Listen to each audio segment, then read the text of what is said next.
Nuestro organismo tiene un sistema especial para combatir los diferentes microorganismos infecciosos y sustancias tóxicas. Está compuesta por células blancas sanguíneas y células tisulares derivadas de los leucocitos. Estas células trabajan juntas de dos formas: una destruyendo a las bacterias o virus invasores mediante fagocitosis, y dos formando anticuerpos y linfocitos. Los leucocitos, también llamadas células blancas sanguíneas, son las unidades móviles del sistema protector del organismo. Se forman en parte en la médula ósea y en el tejido linfático. Tras su formación, son transportadas en la sangre a diferentes partes del organismo donde van a ser requeridas. El ciclo vital de los granulocitos después de que salen de la médula ósea es normalmente de 4 a 8 horas circulando en la sangre. Los monocitos tienen un tiempo de tránsito corto, ya que su ciclo vital es de 10 a 20 horas en la sangre antes de pasar a través de las membranas capilares hacia los tejidos para que ésta se convierta en un macrófago. Y los linfocitos tienen una vida de semanas o meses, y su duración dependerá de la necesidad del organismo de estas células. Los neutrófilos y los macrófagos, su principal función van a ser atacar y destruir.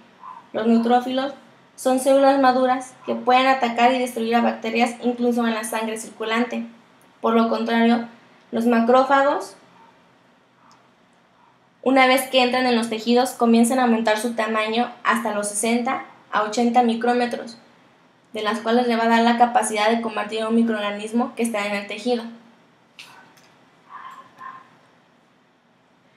Los leucocitos entran en los espacios tisulares mediante diapedesis, es decir, aunque el poro es mucho menor que la célula, una pequeña porción de la misma se va a deslizar a través del poro y va a entrar a través de los espacios tisulares por movimientos ameboide, similar a la que hace una amiba, y van a ser atraídas a la zona del tejido mediante quimiotaxis provocado por la inflamación. La función más importante de los neutrófilos y los macrófagos es la fagocitosis, que significa ingestión celular del agente ofensivo. Y para que dé lugar a una fagocitosis va a depender en especial de 3 intervenciones selectivas. En la primera, las estructuras naturales en su superficie debe de ser rugosa para que ésta aumente la probabilidad de fagocitosis, ya que si es lisa se va a hacer más resistible a la fagocitosis.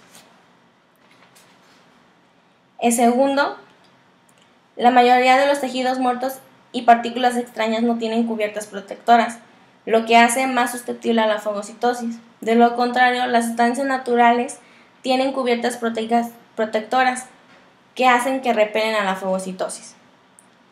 Y en tercero, el sistema inmunitario del cuerpo produce anticuerpos frente a microorganismos infecciosos. Para ello, la molécula del anticuerpo se combina con el producto C3 de la cascada del complemento, y las moléculas de C3 se unen a su vez a receptores situados en la membrana del fagocito, lo que va a desencadenar la fagocitosis.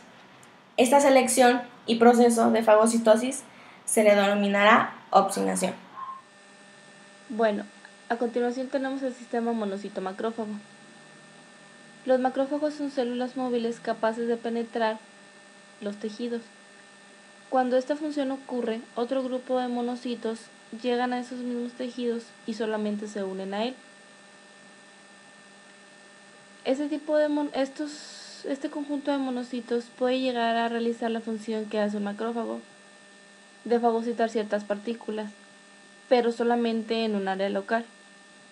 Cuando llega cierto estímulo, se rompen los enlaces que hay entre el monocito y el tejido y se convierten entonces sí en macrófagos. Y aquí es cuando entra el sistema monocito-macrófago.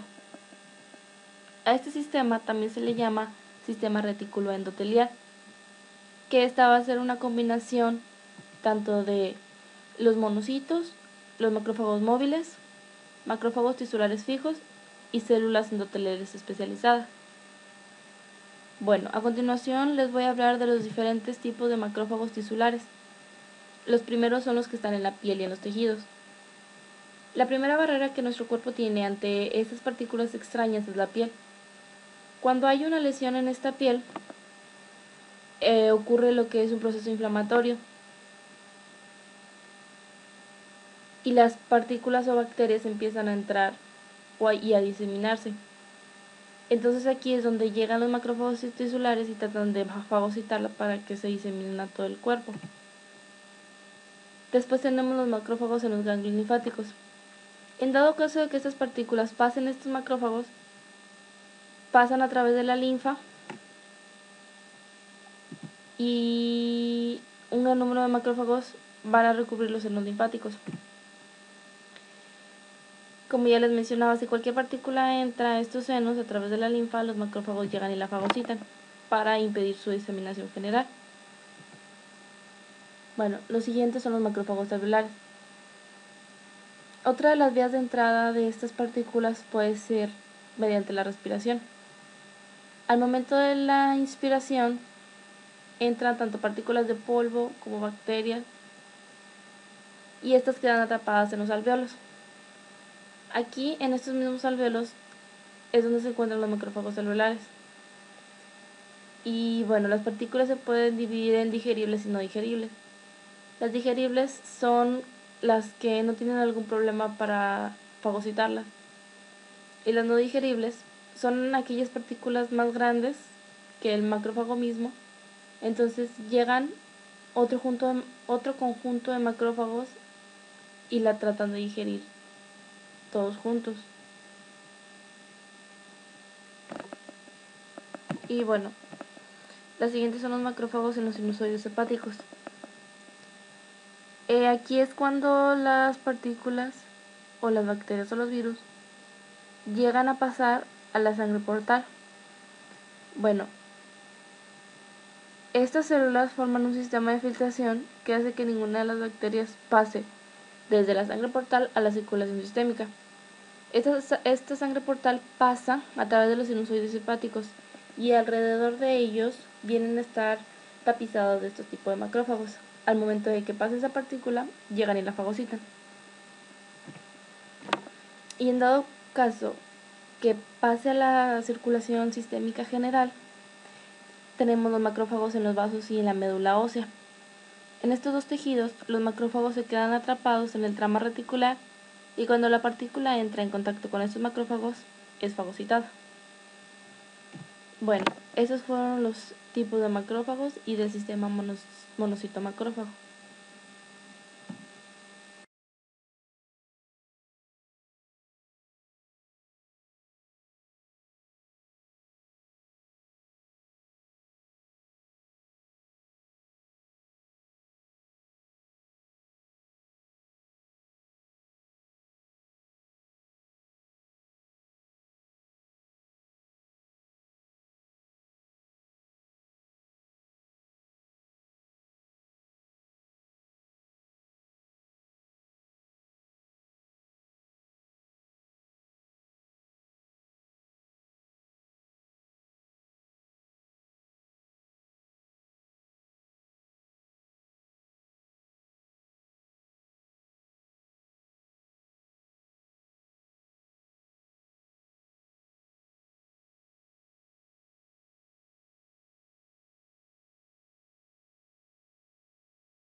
Los eosinófilos van a constituir normalmente alrededor del 2% de todos los leucocitos del cuerpo. Los eosinófilos son fagocitos débiles y muestran quimiotaxis, pero comparados con los neutrófilos, es dudoso que los eosinófilos tengan importancia en la defensa frente a tipos habituales de infección.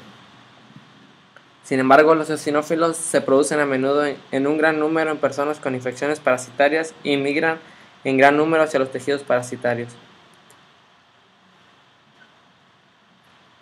Aunque la mayoría de los parásitos son demasiado grandes para ser fagocitados por los eosinófilos o cualquier otra célula fagocítica. Los eosinófilos atacan a los parásitos por medio de moléculas de superficie especiales y liberan sustancias que matan a muchos parásitos. Los eosinófilos se unen a las formas juveniles del parásito y matan a muchos de ellos. Lo hacen de tres formas. La primera es liberando enzimas hidrolíticas presentes en sus gránulos, que van a ser lisosomos modificados. La segunda es liberando también formas muy reactivas del oxígeno, que son especialmente mortales para el parásito, o larvicidas. Y la tercera es liberando de los gránulos un polipéptido muy larvicida llamado proteína principal básica. Los basófilos. Los basófilos que están en la sangre circulante son similares a los mastocitos tisulares grandes localizados inmediatamente por fuera de muchos de los capilares del cuerpo.